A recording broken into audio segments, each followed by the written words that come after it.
Hello everyone, Charles Watts here, the Arsenal correspondent at Goal, joining you on Friday. We're getting towards the end of another week and we could be getting pretty close to an Arsenal transfer. We'll wait and see how it progresses, but Zinchenko could well be on his way to Arsenal this summer. Now, nothing has been agreed yet, so we're not quite at that stage yet, but talks very much ongoing now with Manchester City to get a deal done for Zinchenko.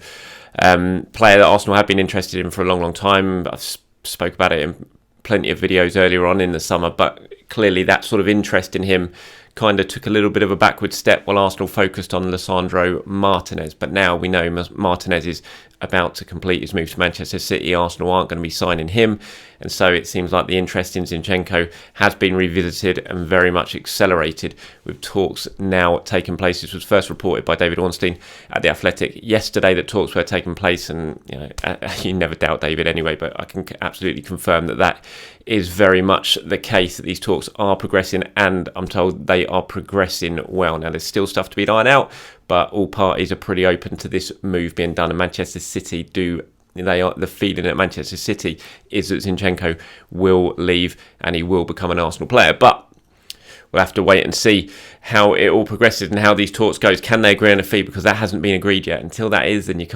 no one's going to be celebrating anything. Now, Manchester City, the belief is that possibly around £35 million is the price that they're looking at. You would think with these talks that are taking place, Arsenal are going to try and get that fee to come down a little bit.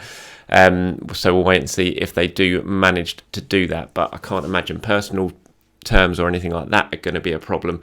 And after 6 years at Manchester City, Zinchenko looks like he is ready for the sort of next step in his football journey. And I mean, personally for me, I think it's a signing that makes so much sense on so many levels. I remember at the start of the window, when there was first sort of talk of Arsenal's interest in Zinchenko, I was talking about it on one of these videos, and I was a little bit unsure. I was just like, I don't know, where's he going to play? Is he going to come in and, is he going to play midfield? Is he going to play left back? I just wasn't quite sure. I couldn't really envisage him because in my mind I kept thinking of him as a left back, and I couldn't quite envisage him as that sort of midfield position where it's believed he absolutely wants to play going forward.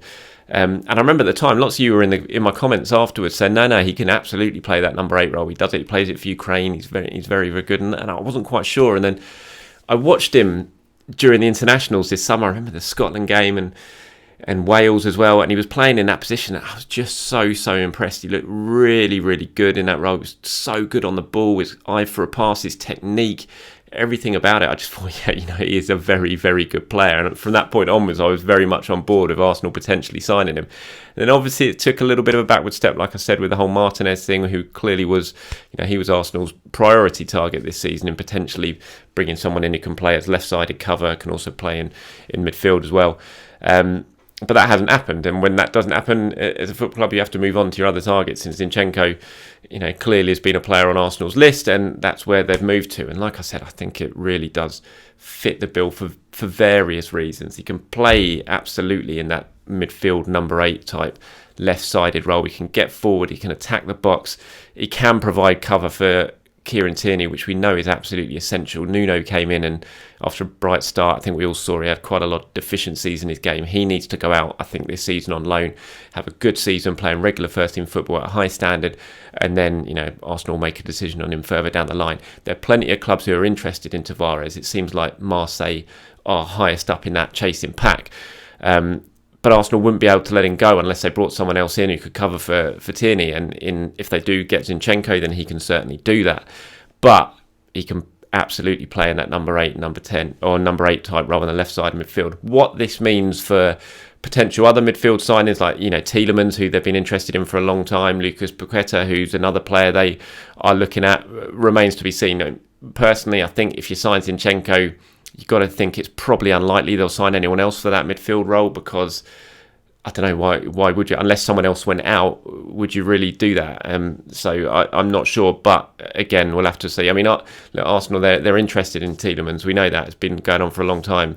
Paqueta is another player they're looking at, but no bids have been made for these players. They're not in talks with the clubs over these players, and Zinchenko they are. So you'd think he is absolutely sort of moved to the priority list when it comes to those. But again, we'll wait and see. I mean, still plenty of time left in the transfer window for lots of things to happen, which could mean Arsenal would move back into the market. But I mean, I was looking at these quotes from Pep in, I think it was April. He gave these. It was after I think it was after the 4-3 when Zinchenko played really well against Real Madrid in that 4-3 first leg of the Champions League semi-final.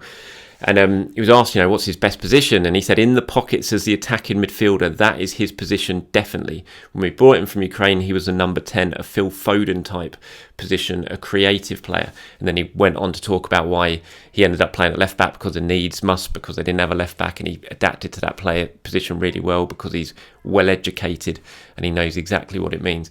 And so, you bring Zinchenko in, you're basically bringing in two players there. You're bringing in, a midfield option, a very talented midfield option, but also providing real top quality backup for Kieran Tierney, which has been shown in recent seasons that Arsenal need. It's an immediate improvement, massive improvement in the squad by bringing in Zinchenko.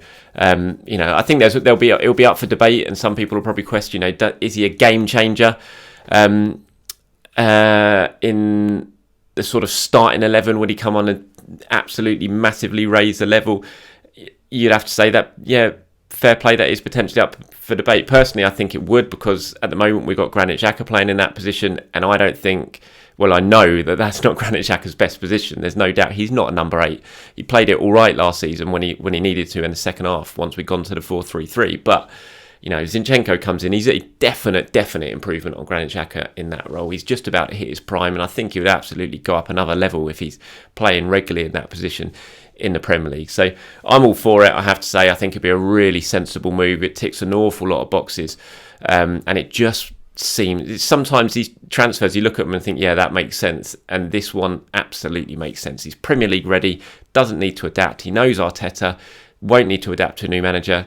It just feels right. But let me know what you guys think. If you agree, disagree, are you happy with that signing? Let me know, as always, what you'd think in the comments below if Arsenal do indeed manage to get this deal over the line for Zinchenko.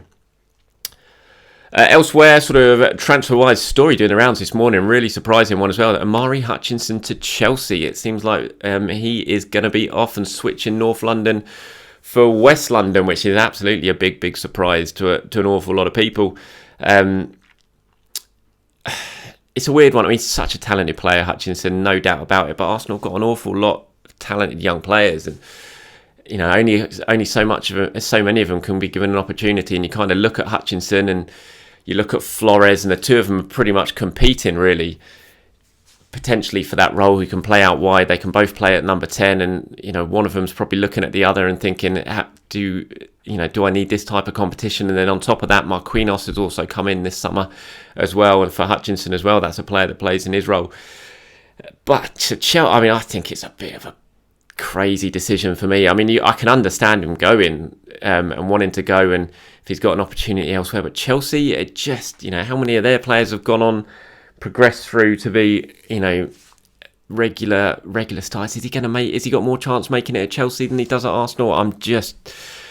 I'm not convinced, but fair play to him if this does go through and he makes a move. Then good luck to him. And I did an interview with Omari Hutchinson a while back, and I was so impressed with him, and his story's a great one. He's so talented. You look at it's like a walking highlight reel, the quality of his goals and his ability to beat a man. He's got a bag full of tricks, sort of grew up as a foosball player, and he's really quality player, exciting player. And I think I was really hoping to see him progress this season and potentially start knocking on the door of the first team, maybe go out on loan and come back next season ready. But if he feels that he's best served with his opportunities elsewhere, then it might be a tough one to take. But we've seen with a lot of talented players before that the grass isn't always greener when you leave Arsenal, and you kind of look at Javier and Michi and people like that as prime examples. So we'll wait and see. Nothing's official been confirmed yet with Hutchinson to Chelsea, but it seems like that is something that is, progressing and could well be on the cards sooner rather than later.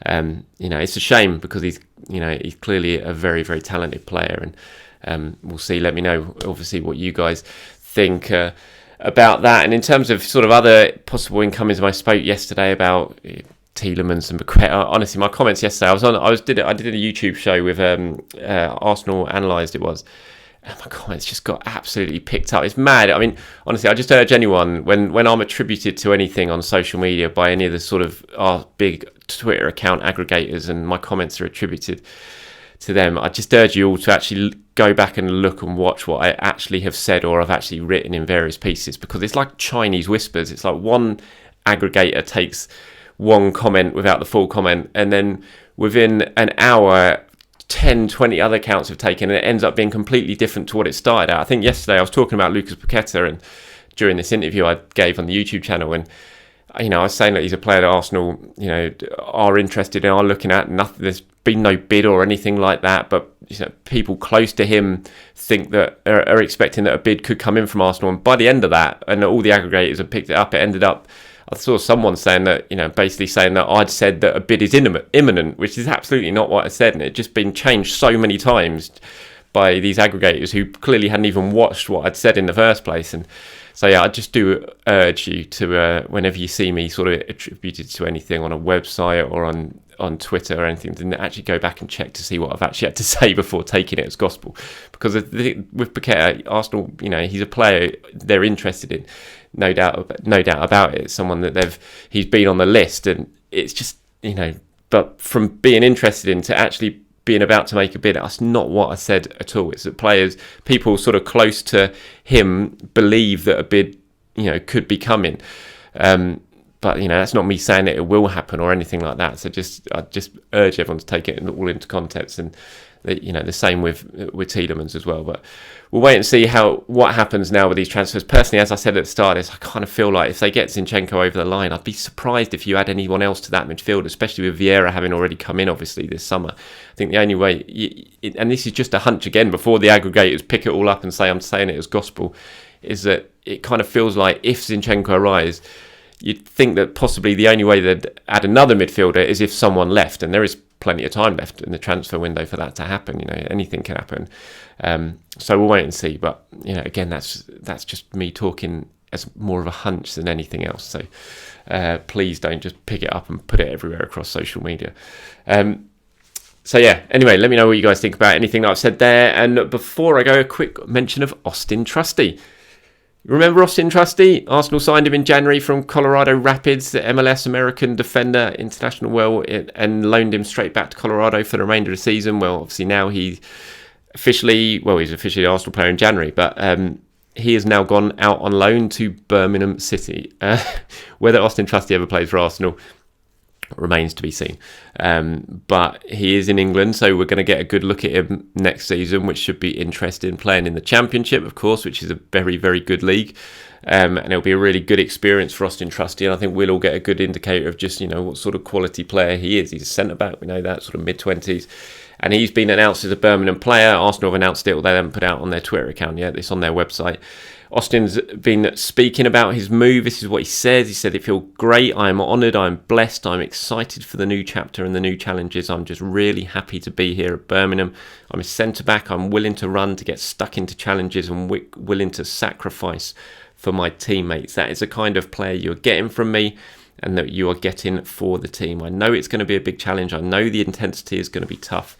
But I am really looking forward to it." I think it's a good move sending him to the Championship. I actually thought when he came, he'd end up going out somewhere to maybe one of the lesser leagues in Europe initially. So putting him straight into the Championship, which is a very good standard, very demanding standard as well. I think it's a good move for Austin Trusty, and it's certainly, as I said, going to give us a good indicator of just exactly what he is about and whether he does have any sort of opportunity of ever making it for Arsenal or making any sort of impact at Arsenal. Personally, you think you kind of have your doubts. There's no doubt about it. I'm sure you, like me, have all got your doubts whether he will. But, you never know. He could come in, be an absolute world beater at Birmingham and force his way into the picture. So we'll wait and see. And good luck to Austin Trusty. Hopefully he has a good time at St Andrews and impresses. All right, that's it. Everyone, thank you very much for watching. Appreciate your time. As always, please do enjoy your weekend. Watch out for the sun. I'm sure you've seen all the weather warnings, although that's for Monday and Tuesday specifically. It's going to be pretty brutal over here. So yeah, keep yourself safe over the next few days, and I will speak to you soon.